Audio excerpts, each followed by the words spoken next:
Welcome, Camp Kitchen with Chef Joe. And if you can't figure out what month it is right now, by golly, we're going to do some Irish.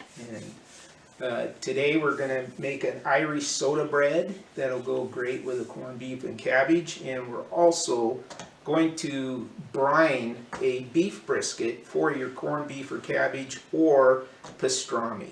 So that's what we're going to jump into today. And whether you're a Jameson's or an old Bushmill, I think you both agree that Guinness goes good with it all. So let's jump into today's episode. We're going to start with the Irish soda bread. And this is a very simple, easy bread to make. It's just a flour, sugar, baking powder, baking soda, salt, typical stuff. So what we have here is 4 cups of all-purpose flour.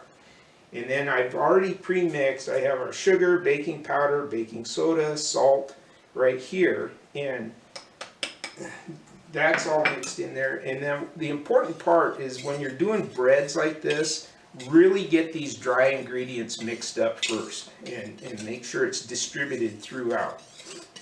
Now you can do this in a bread machine, and or you can do it by hand and get sticky fingers. Either one is fine. We're going to have sticky fingers. So what we're going to add to this is, well, first off, we're going to add 6 tablespoons of butter. And you're probably thinking, wow, that chef cuts that so equal. Well, actually, I use the butter tabs because if you remember, this is a camp, and since this COVID stuff hit, packs on COVID, we're using up what we have around camp. So these are actually the butter tabs. But all total, there's 6 tablespoons of butter in here. And then we're just going to crumble that up so it looks like little peas inside the flour, and it gets all crumbled. And what that does is it kind of helps with the bread and everything. And it creates gas pockets and just moist spots and stuff, and gives that bread the texture that you want in it. Same thing like when you're doing sourdough or any other breads when you're doing this. So once we get this all mixed in here, we're going to add 2 cups of buttermilk to it. And if you don't have buttermilk, you can use 2 cups of regular milk and add a teaspoon of vinegar to it. And that will work. Give it that same tart flavor. And so we'll get that. And then with this bread, you can also at this point add a cup of raisins or a cup of currants, which are both traditional for Irish soda bread, just depending on how you want to eat it. If you want it like a little raisin bread or something like that, it's good, or just gives a little bit more sweetness to it or a little tartness. So we're just about there. Alright, so we've got all our butter mixed up into this flour, and now we're going to add our buttermilk. And so this is 2 cups of buttermilk. You kids at home, you're thinking, oh, what's buttermilk? Oh, there's just nothing finer to take a great big glass of ice cold milk and drink it down as fast as you can. You're just going to love it, trust me. So now we're just going to mix this up until it's all incorporated and it's all damp. And then we're going to put this out on our pan here and knead it a couple of times. It doesn't have to be like a yeast bread where it needs to rise or anything.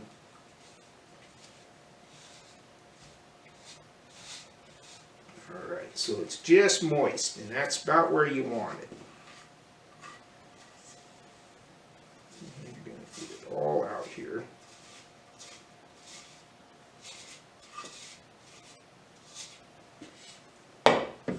Sticky fingers. I tell you, laddies, there's nothing finer than getting your fingers into the dough. So we're just going to knead this until it kind of comes together, and then we're going to put it into a pre-greased bread pan. And you can form this and put it on a cookie sheet. You can do it in a cast iron. There's different pans you can cook this in, but It's going to be at about 350 in the oven when we do this, and it's going to take about an hour. And of course, when you check it, you want to stick a toothpick into it and just make sure that it comes out clear and the top is nice and golden brown.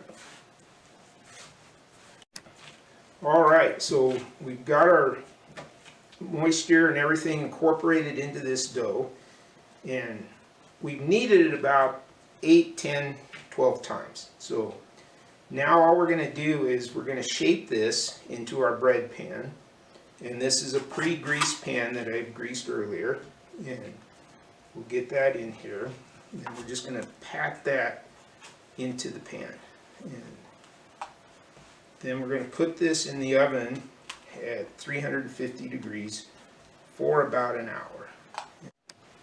Alright, so we're going to do a corned beef.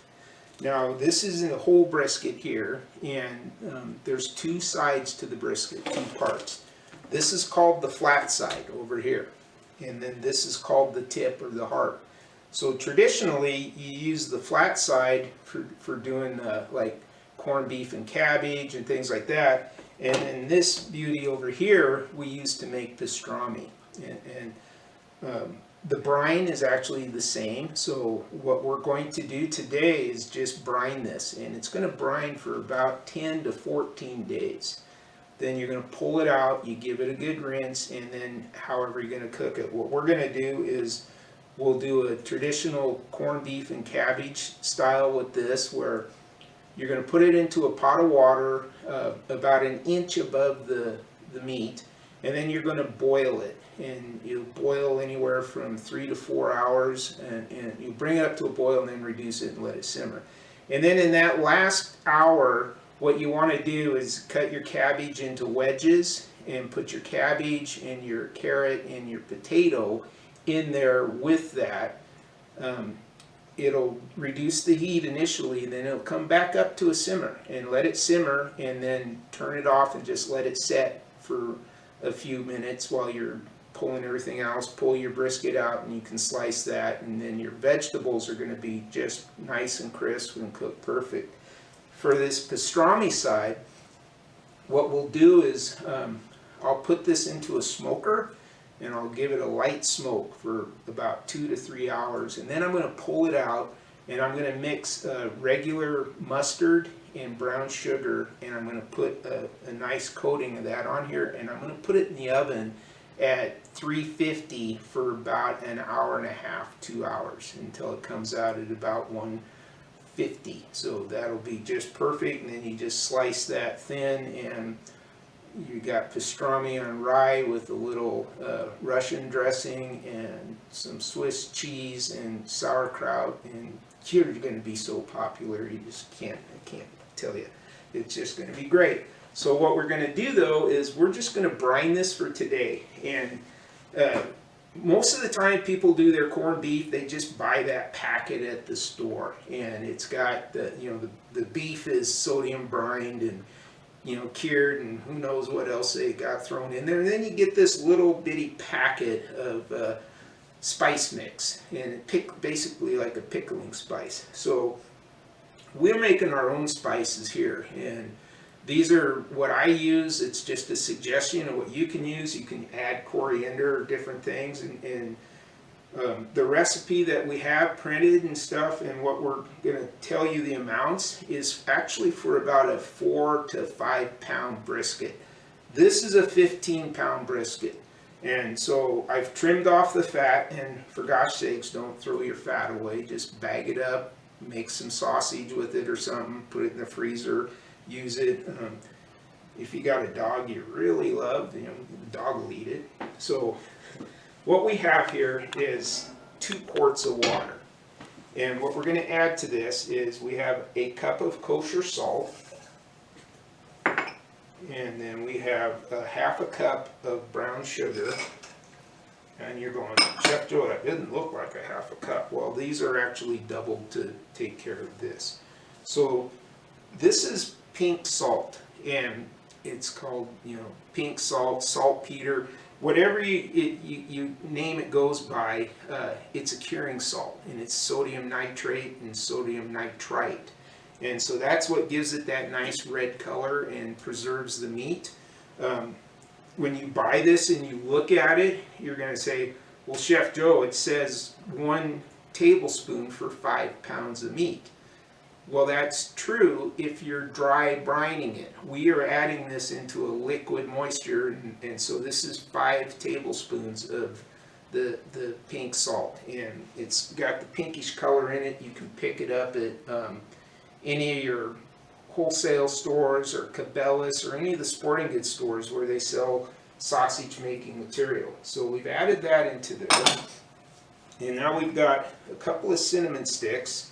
And I'm just going to break these into pieces and throw those in there. And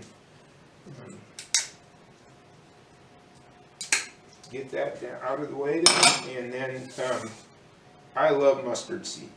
So I've got a teaspoon of mustard seed here, and that gives it just a little bit of heat into it. And then I have the peppercorn seeds, and I use the mixed peppercorns, but you can certainly just use the black or whatever you like. And you can heat this up or tone it down depending on your preference for heat. So that's going to go in there. And then I have the allspice berries, and these are the whole berries. Allspice usually comes in a powder form, but you can, any store you can buy the whole berries too. And then these are juniper berries, and so there's eight of the allspice. Sorry about that. And then there's 12 juniper berries in there. And juniper gives it a really kind of a good flavor. And being blessed to live in Montana, I just go out and pick the things off the tree. So that's kind of a nice thing to do. And then I have crushed bay leaves, and so we'll add that in there, and that was 2 bay leaves crushed. And then I have 8 whole cloves, and we're going to add those into it. And then the last thing we're putting in here is some ginger, and so that's a half a teaspoon of ground ginger. So now what we're going to do is we're going to bring this up to a boil. So 2 schools of thought on this, and you can obviously tell what school I go with, because I'm going to bring this brine up to a boil, and that's going to let all of those berries and everything in there kind of expand and burst and release that flavor into the water.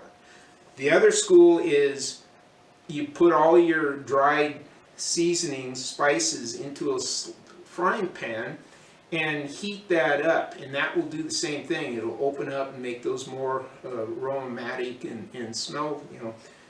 But you have to be very careful, because you can burn these things real quick, and burnt spices will ruin the dish. So just go ahead and throw them in there, let them come up to a boil. And once that's to that boil, and I know some of you who probably cooked a little bit more stuff, you're like, holy cow, there's 5 tablespoons of the pink salt and a whole cup of the kosher, or a whole cup of the kosher salt. That's really going to be salty. Well, yeah, it is. But here's what we do, and here's our great secret, is when we get this up to a boil, we're going to pull it off of there, and we're going to add about 2 pounds of ice to it to cool that down. And you want it nice and cool before you put your meat in there, or it's just going to start cooking this right off the bat, and you don't want that. So once this comes up to a boil, we're going to add our salt, and then we're going to put this into a non-metallic container, and that's it. You know, and after that, we seal that in there, keep it in a cool refrigerated spot.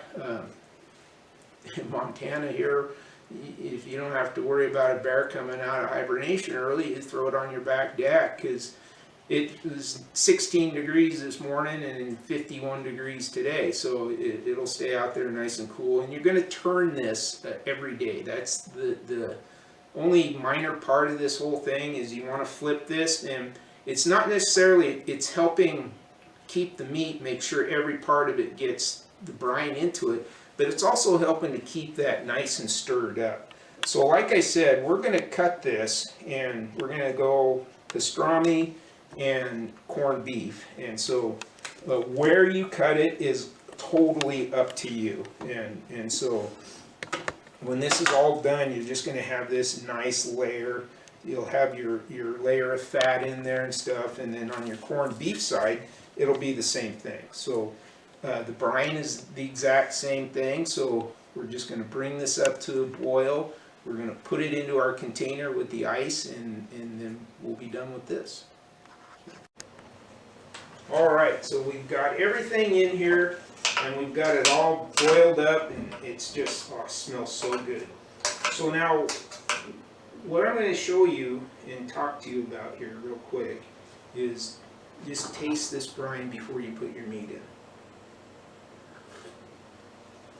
So any curing brine that you're doing, whether it's a dry brine or a wet brine, to cure that meat, taste it before you put your product into it, whether it's beef, chicken, or whatever. It should be salty, but it shouldn't make you pucker up. If it does that, you've got too much salt in it, and you're going to ruin whatever you had, unless you add a little bit more liquid or something to it.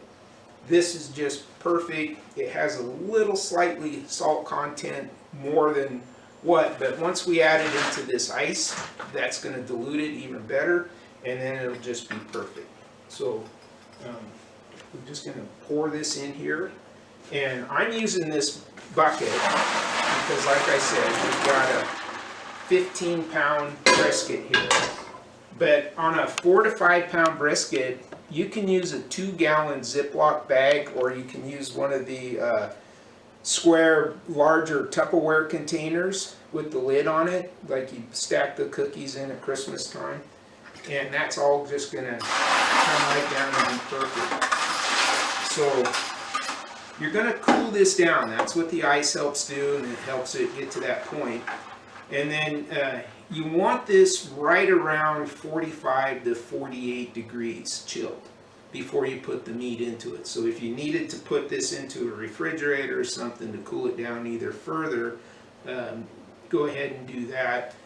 Right here, you know, it's by the time all this ice melts and everything, it's going to be nice and cool. And you can always feel the side right now, it's already pretty well cured down. So now what we're going to do is we're just going to add our meat right to it. And like I said, we've got the pastrami that we'll make with this and the corned beef. So that goes in there, and then all you're doing is putting the lid on it, and we're done. So, all right, so we've got our Irish bread that's been in the oven for about an hour, and it's just perfect. We tested that with a toothpick, and it's come out clean, and it's nice golden brown on top. And then we're just going to let it set for a few minutes in here just to cool down and pull away from the sides. And then we can put that on a rack and let it cool down further. And what we'll do is we'll just pull that out.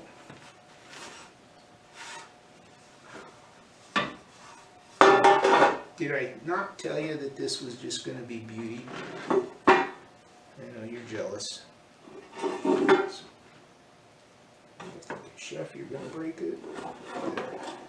And then we just let that cool. And now, if you want to make this even more Irish, where we put in 2 cups of buttermilk, you can put in a 1.5 cups of buttermilk and a 1/2 cup of Guinness. And now you're making more of a beer bread, but the Irish aren't going to care, and nobody else will either. So, but that's your traditional, true Irish soda bread right there. And like I said, we could add raisins or currants to it, or just leave it the way it is. Slice that up. It's going to be great with your pastrami on there. Also, it's a great sandwich. So enjoy.